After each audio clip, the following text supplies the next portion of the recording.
और अब सीधे चलते हैं उत्तर प्रदेश के फतेहपुरी, जहां पर केंद्रीय गृह मंत्री राजनाथ सिंह एक जनसभा को संबोधित कर रहे हैं।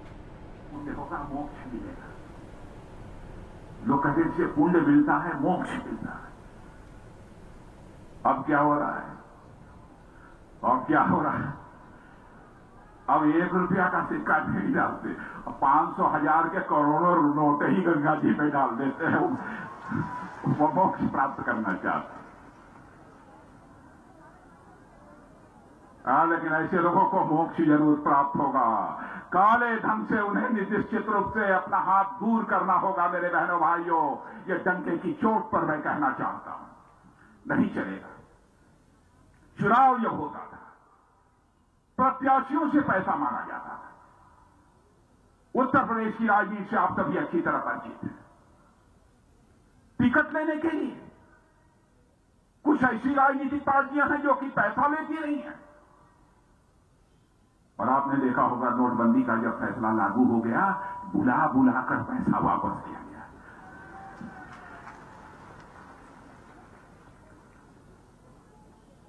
बाहुबल और धनबल के आधार पर भी हिंदुस्तान में चुनाव नहीं होगा। बहनों भाइयों, चुनाव यदि हिंदुस्तान में होगा तो जिस्म के पसीने के बल पर होगा और ईमानदारी के बल पर होगा। इसलिए हम लोगों ने यह फैसला किया। हिंदुस्तान की गरीबी को यहां हम मिटाना चाहते हैं, वहीं हम हिंदुस्तान की आर्थिक विषमता को भी हम समाप्त करना चाहते हैं। कई महत्वपूर्ण फैसले हमारी सरकार ने किया है, जैसे प्रधानमंत्री उज्ज्वला योजना। क्या कभी आजाद भारत के इतिहास में किसी ने सोचा था? बड़े परिवारों में माताएं बहनें तो गैस के चूल्हे पर खाना बनाती हैं, लेकिन गरीब परिवारों की माताएं बहनें लकड़ी जलाकर, अंगीठी जलाकर आंखों से आंसू बहते रहती हैं, उस पर खाना बनाती हैं। पहली बार इसका दर्द यदि किसी को हुआ है तो भारतीय जनता पार्टी की जो आपने सरकार बनाई है, इसे प्रधानमंत्री बनाया है, नरेंद्र भाई मोदी के कलेजे में हुआ है। उन्होंने फैसला किया कि प्रधानमंत्री उज्ज्वला योजना के अंतर्गत हम ऐसे गरीब परिवारों को, 5 करोड़ गरीब परिवारों को 3 साल के अंदर मुफ्त में हम एलपीजी गैस सिलेंडर मुहैया कराने का काम करेंगे। बहनों भाइयों, पहली बार किसी सरकार ने यह फैसला किया।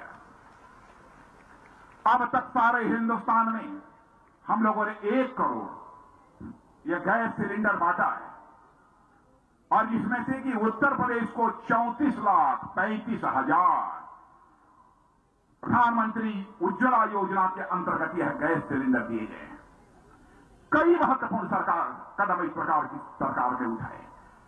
पहली बार हम लोगों ने वादा किया था, और मुझे याद है, हिंदुस्तान, चाहे मैं आंध्रा गया, चाहे तमिलनाडु गया, चाहे बिहार गया, चाहे राजस्थान गया, 2014 में जब मैं पार्टी का राष्ट्रीय अध्यक्ष था, वहां के गरीबों और किसानों से मैं बराबर कहता था।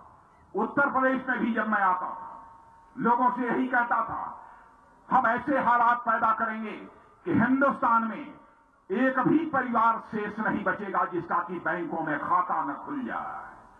और बहनों भाइयों, आजाद भारत के इतिहास में पहली बार इस करिश्माई काम को करने का काम, हर परिवार को देश की अर्थव्यवस्था यानी बैंकों के साथ जोड़ने का काम यदि किसी ने किया है तो हमारी सरकार ने किया है, हमारे प्रधानमंत्री ने किया है, पहली बार किया है।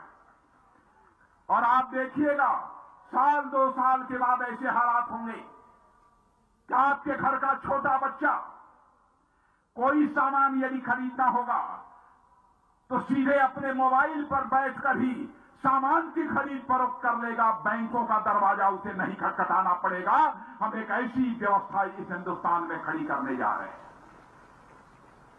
पहले तो कोई इसकी कल्पना भी नहीं कर सकता। सारे परिवारों को देश की मुख्य अर्थव्यवस्था की मुख्य धारा के साथ हम लोगों ने जोड़ने का काम किया। लेकिन उत्तर प्रदेश, मैं आप सबसे पूछना चाहता हूं, यहां पर ओला पाला फतेहपुर में पड़ा था कि नहीं पड़ा था? या पीछे के लोग बताइए, ओला पाला पड़ा था कि नहीं आया था? टोला पाला पाला में जो कुछ भी सरकार के द्वारा मिलना चाहिए वो तो मिल गया है सबको कायदे से, ना कि नहीं मिला है।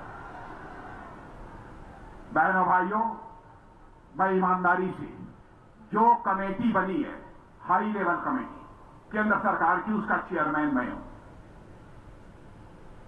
और मैं वह बता देना चाहता हूं, क्योंकि केंद्र सरकार सीधे वह पैसा नहीं बांट सकती, वह राज्य सरकारों से ही बंटता।